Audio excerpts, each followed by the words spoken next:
Қазақстан экономикасы да көбінесе шикізатты сыртқа сатуға тәуелділіктің қиын екендігін қазіргі уақытта көрсетіп отыр. Түркменстан, Ресей, Иран және Катардан кейінгі 4-ші орынды алып отыр. Бұл байлықтарына көз тігіп отырған тек қана орталық Азияның мемлекеттері емес, әлемнің ірі ойыншылары да осыған көз тігіп отыр десек болады. Сыртқы саясатта еркін сезінуге, еркін жүргізуге өзінің саясатын ол кедергі келтіруі мүмкін. Жалпы білеміз, Түркменстанның табиғи газға бай екенін, бірақ осы Түркменстанның қазба байлықтары өзіне қандай артықшылықтар беріп отыр деген сұрақтар келеді. Түркмен ұлттық санасының негізін қалаушы Мақтұмқұлы Фраги дейтінін айтуға болады. Сату мәселесінде қандай ұтымды шешімдер шығарып жатыр, яғни Түркменстан үшін бұл нәрселер қандай артықшылықтар береді.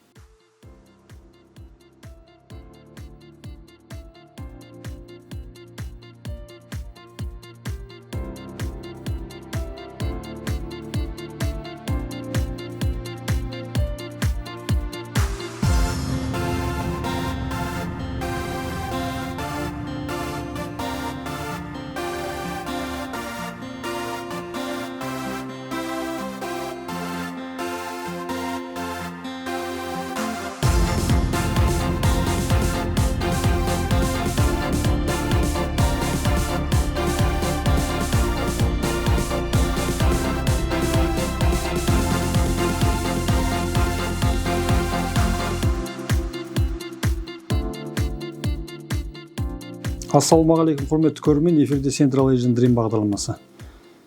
Біз бүгінгі бағдарламамызда орталық Азияның қазба байлықтары мен табиғи ресурстары туралы сөз қозғайтын боламыз.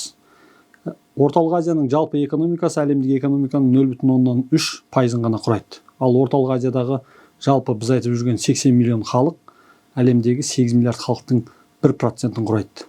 Яғни 1% әлемнің халқы әлем экономикасының 0,3%-ына ғана ие. Яғни жалпы ішкі өнімге шаққандағы табыс көзі халық санынан 3 есе кем дамып жатыр дегенді ескертсек болады. Әлемде табиғи байлықтарға деген күрес геосаясат түрінде өте шұғыл терең дамып жатыр деп айтсақ болады. Бұрынғы кездерде табиғи қазба байлықтарды, оның ішінде энергия ресурстарды, мұнай мен газды айтатын болсақ, соңғы кездерде талас сирек металдарға да келіп жетті десек болады. Ресей мен Украинаның ортасында болып жатқан қақтығысты реттеу барысында Америка Құрама Штаттары Украинаның территориясындағы сирек металдарға толықтай иелік ету мүмкіндігіне ие болуға талпынғанын естеріңізде. Енді соның статистикалық ақпараттарын айта кетсек, әлемдік мұнайдың 7,2% орталық Азияда, әлемдік көгілдір отынның, яғни газдың 7% орталық Азияға тиесілі деп айтсақ болады. Жалпы аймақтағы 5 мемлекеттің алтын өндірісі жиынтықтап алғанда әлемде 9-ші орында тұрады. Одан бөлек марганецтің 38%-ын, хромның 30%-ын, свинцтің 20%-ын, цинктің 12%-ын, титанның 8,7%-ына орталық Азия иелік етеді. Соңғы кездерде сирек кездесетін металдар скандий мен итриге де сұраныс өте артып келе жатыр. Әлемде сирек кездесетін металдарды экспорттау бойынша жалғыз ғана көшбасшы ол Қытай Халық Республикасы болып табылады. Әлемдегі сирек кездесетін металдардан жасалған өнімдердің 70%-ын Қытай Халық Республикасы өндіріп отыр. Мәселен, Еуропалық одақ мемлекеттері 98% өнімді немесе өнім шығаратын заттардың шикізатын, яғни сирек кездесетін металдарды Қытай Халық Республикасынан сатып алуға мәжбүр. Яғни сирек кездесетін металдарға тәуелділік одан ары артып келе жатыр деген сөз. Сирек кездесетін металдар және энергия ресурстар бұл нағыз орталық Азияның байлықтары болып есептелінеді. Негізінде бұндай байлық Африка елдерінде де бар, Африка құрлығында. Бірақ Африка құрлығынан бұны тасымалдау орталық Азиядан тасымалдауға қарағанда тұтынушы мемлекеттерге 3-4 есеге қымбатқа түседі. Оның үстіне орталық Азияның орналасуы геосаяси жағынан алып ойыншылардың дәл ортасында деп айтсақ болады. Яғни Ресей Федерациясы, Қытай Халық Республикасы, Еуропалық одақ немесе Батыс әлемі орталық Азияның осы бір байлықтарына талас жүргізуде. Орталық Азиядағы табиғи байлықтарға бай мемлекеттердің бірі Түркменстан болып табылады. Сондықтан бүгінгі бағдарламамызда Түркменстанда қандай табиғи байлықтар бар және одан келіп кететін қатерлерді сөз етпекшіміз. Осы тақырыпты қозғау үшін Central Asian Dream бағдарламасының Түркменстан бойынша сарапшысы Байсалбек Олжас Айтжанұлымен сұхбаттасатын боламыз.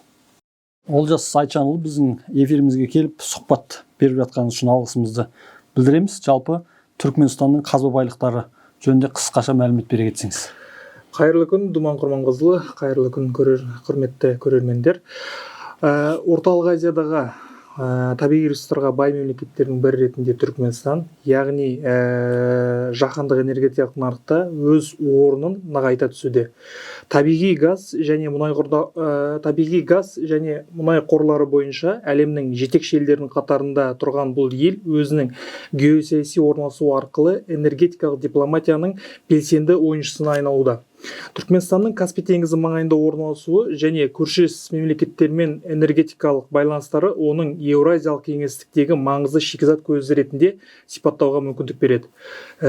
Түркменстанның басты табиғи байлығы, ол яғни бәріміз білеміз, газ, табиғи газ бен мұнай деп есептейміз.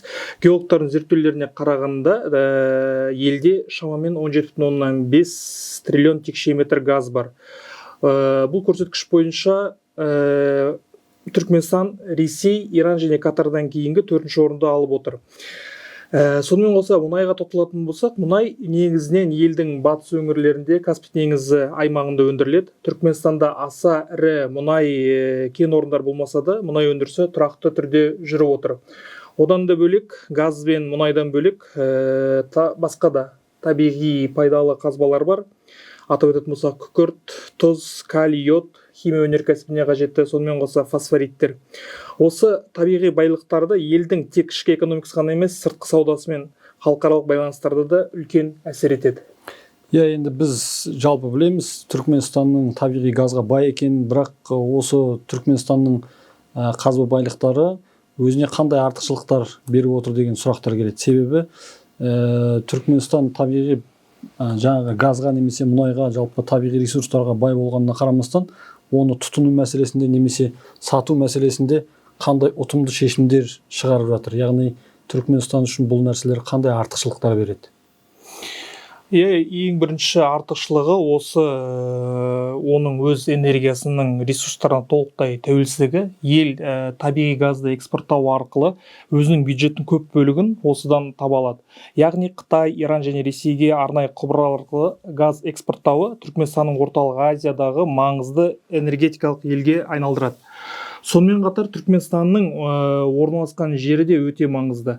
Ол Европа мен Азияның ортасында орналасқан. Бұл елді маңызды транзиттік мемлекетке айналдырады. Әсіресе ірі жобалар үшін, яғни атап өтетін болсақ, осы әлі жүзеге аспаған Түркменстан, Ауғанстан, Пәкістан, Үндістан, яғни Тапи газ құбыры сияқты бастамаларға бұл өте маңызды деп ойлаймын. Одан бөлек Транскаспий құбыры да бар. Біз айтып жүрген оңтүстік дәліз немесе орта дәліз мәселелерін Қазақстан үшін, Орталық Азия үшін көтергенде, осы мәселелерде Түркменстансыз бұл мәселелерді бағалау да, Түркменстансыз бұл мәселелерді шешу де мүмкін емес.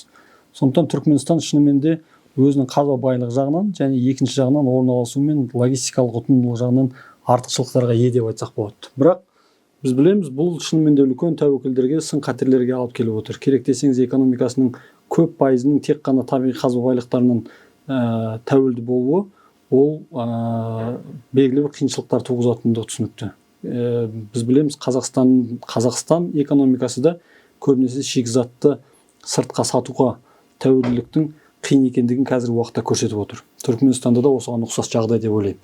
Яғни Түркменстанда қандай қауіп қатерлер бар? Осы мәселені айтып жіберіңізші. Ең біріншіден экономикалық тәуелділік деп ойлаймын. Егер елдің экономикасы тек мұнай мен газда ғана тәуелді болса, бұл қауіпті деп ойлаймын. Өйткені себебі халықаралық нарықта олардың бағасы күрт көтерілген жағдайда ел табысы да азайып кетуі мүмкін.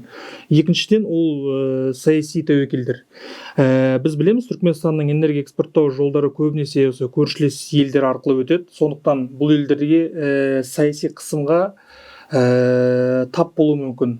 Ал Ресей мен Қытайға тәуелді болу, ол сыртқы саясатта еркін сезінуге, еркін жүргізуге өзінің саясатын, ол кедергі келтіруі мүмкін. Осы жерге бір комментарий қоса кетейік. Саяси тәуелділігіне байланысты, мәселен, Түркменстанның газын өндіруге байланысты Қытай Халық Республикасының өте үлкен сомада жаңағы инвестиция салғанын білеміз.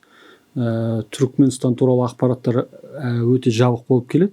Түркменстанның сыртқы қарызы қазіргі уақытта жоқ деп, сыртқы қарыздан толықтай құтылдық деген ақпараттар таратады. Соған қарамастан инвестицияның өтеуі ретінде Түркменстан газды Қытай Халық Республикасында сол құбыр арқылы тегін жеткізіп жатыр деген ақпараттар бар. Яғни Түркменстан Қытайдың алдындағы тәуелділігі өте үлкен деңгейге жеткен. Және екінші бір тәуелділік ол Ресей Федерациясының алдында. Ресей Федерациясына өздерінің газын арзанға сатады. Ресей Федерациясы өзінің құбырларын пайдалану арқылы одан ары қарайғы тұтынушыларға бұл газды қымбатырақ бағада сатады. Әрине қазіргі уақытта ол құбырлардан немесе Ресей арқылы сататын тауарлардың тұтынушының азайғаны сөзсіз, бірақ бұл жаңағы геосаяси тұрақсыздық мәңгілік емес, шешілген уақытта әлі де Ресейге тәуелді бола беру ол саяси рисктардың ең үлкені деп айтсақ болады. Тағы да қандай қауіп-қатерлер бар деп? Осы саяси тәуекелдіктерден бөлек экологиялық қауіптер де бар. Яғни айтып өтетін болсақ, мұнай мен газды өндіру, оны әсіресе оларды тереңнен қазып шығару, оларды тасымалдау кезінде табиғатқа зиян келуі мүмкін. Жердің бүленуі, ауаның және де осы судың ластануы осы байлықтардың пайдалану кезінде туындайтын экологиялық мәселелер болып табылады. Мысалға айтатын болсақ, өзіміз бәрімізге белгілі Дарваздағы жанып тұрған кратер 1971 жылы пайда болған және қазіргі ол танымал, туристерге танымал жер болып тұр әлі күнге шейін. Ол кезде кеңестік геологтар сол жерден жер астында газ жинайтын орынды тапқан. Бұрғылау кезінде мұнара жер астында қуысқа құлап үлкен шұңғыр пайда болды. Адамдар мен жануарларға зиян келтіретін газ сыртқа шыға бастаған соң, оны өртеп жіберу туралы шешім қабылдаған болатын. Геологтардың, сол кеңес геологтардың айтуы бойынша ол 3 күнде тоқтау керек өрт. Міне қазір 54 жыл болды, әлі жанып тұр, әлі де өшпеген. Геологтар өрт бірнеше күнде сөнді деп ойлағанмен, бірақ ол 54 жыл бойы әлі жанып тұр. Халық бұл орынды тозақ қақпасы деп атап кеткен. Түркменстан билігі әрине бұны атауын өзгертуге тырысты, Қарақұм сәулесі деп те өзгерткісі келген. Бірақ ол атау тек құжаттарда, ресми құжаттарда ғана қолданып келеді, ал халықтың арасында онша тарай қоймады. Осыған байланысты 2022 жылы Гурбанұлы Бердімұхаметов осы Дарваздағы жанып тұрған кратерді сөндіруге бұйрық берген болатын. Бірақ өкінішке орай әлі де оған шаралар қолданып жатқанымен ешқандай нәтиже жоқ. Бірақ соңғы жаңалықтар бойынша, мен естіп көргенім бойынша, Дарваздағы жанып жатқан оттың күші 2 есеге азайған екен. Ол мүмкін геологтардың жұмысының арқасында азайды ма, жоқ әлде газ жана азайды ма? Ол мәселе әлі де белгісіз деп айтсақ болады. Жалпылама айта кететін болсақ, Түркменстанның қазба байлықтары бұл тек табиғат берген артықшылық емес, сонымен бірге үлкен жауапкершілік. Елдің болашағы осы байлықтардың қаншалықты тиімді, әділ және экологияға зиян келтірмейтініне байланысты болып тұр. Сондықтан Түркменстанда ең қазіргі маңызды бағыт ол табиғи ресурстардан түскен табысты тек қана бір бағытта емес, басқа салаларды дамытуға, жаңа технологияларға, білім мен адам өлетіне, қоршаған ортаны қорғауға, халықтың деңгейін көтере алатындай, халықтың өмірін жақсартуға пайдаланса, міне осы дәл жол нағыз бай болуына мүмкіндік береді. Бұл яғни айтып отқанымыз тек қана Түркменстанға емес, Орталық Азияның басқа да мемлекеттеріне де келетін мысал деп ойлаймын. Орталық Азияның 5 мемлекеті де табиғи қазба байлықтарға бай, бірақ сол байлықтарды қаншалықты ұтымды және пайдалана аламыз деген сұрақтар. Себебі Орталық Азияның бұл байлықтарына көз тігіп отырған тек қана Орталық Азияның мемлекеттері емес, әлемнің ірі ойыншылары да осыған көз тігіп отыр десек болады. Енді дәстүрімізден жаңылмай, бағдарламамыздың соңғы бөліміне көшіп, Орталық Азияның қазынасы бөліміне келейік. Қазына ретінде осы Түркменстаннан не алып келдіңіз? Осы Орталық Азия Түркменстанның қазынасы ретінде рухани мұра және ұлттық идеология символы, түркі әлемінің дана ақыны және түркмен ұлттық санасының негізін қалаушы Мақтұмқұлы Фраги дейтінін айтуға болады. Яғни бұл ақын Мақтұмқұлы Фраги 18 ғасырда өмір сүрген түркі әлемінің ұлы ақыны әрі философы. Ол түркмен халқының ұлттық санасы мен тарихи жадын бейнелейтін рухани көшбасшы. Мақтұмғали Фраги Түркменстан үшін тек ақын емес, ұлттық идеологияның символы. 2024 жыл Түркменстанда ресми түрде Мақтұмқұлы Фраги жылы деп жарияланған болатын. Осыған орай түркі әлемінде ауқымды іс-шаралар ұйымдастырған болатын. Халықаралық конференциялар, көрмелер, поэзия, театр фестивальдары өтті. ЮНЕСКО Мақтұмқұлы қолжазбаларын дүниежүзілік жат мәдениеті бағдарламасына енгізген болатын. Онымен қоса Түрксой 2024 жылды түркі әлемінің ұлы ақыны мен ойшылы Мақтұмқұлы Фраги жылы деп те атап кеткен. Президент Сердар Бердімұхамедов Ашхабадта ақынға арналған мемориалдық кешен мен ескерткіштер ашты. Сонымен қатар мемлекет театр, музей, кино және басқа салаларды дамыту бойынша арнайы бағдарламалар қабылданды. Және соңғы жаңалықтардан қарап өткен кезде осы 22-27 мамыр аралығында Лондонда өткен 7-ші фестивальда, фильм фестивалінде, халықаралық кино фестивалінде көрермендер көзайымы сыйлығын жеңіп алды. Осы Мақтұмқұлы Фраги атты киносы. Мақтұмқұлы Фраги тек Түркменстанның рухани байлығы емес, ол бүкіл орталық Азия түркі халықтарының ортақ мұрасы. Оның шығармалары қазіргі күнде де өзектігін жоғалтқан жоқ. Ол түркі мәдениетін әлемге танытушы, ұрпақтарға өнеге қалдырып кеткен ұлы тұлға деп айтсақ болады.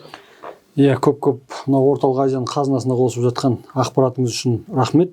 Орталық Азияның байлығы тек қана қазба байлықтар емес, орталық Азияның байлығы бұл ең бастысы адам капиталы. Орталық Азияның 5 мемлекеті бір қолдың 5 саусағындай әрқашан бір болайық. Сау саламатта болыңыздар.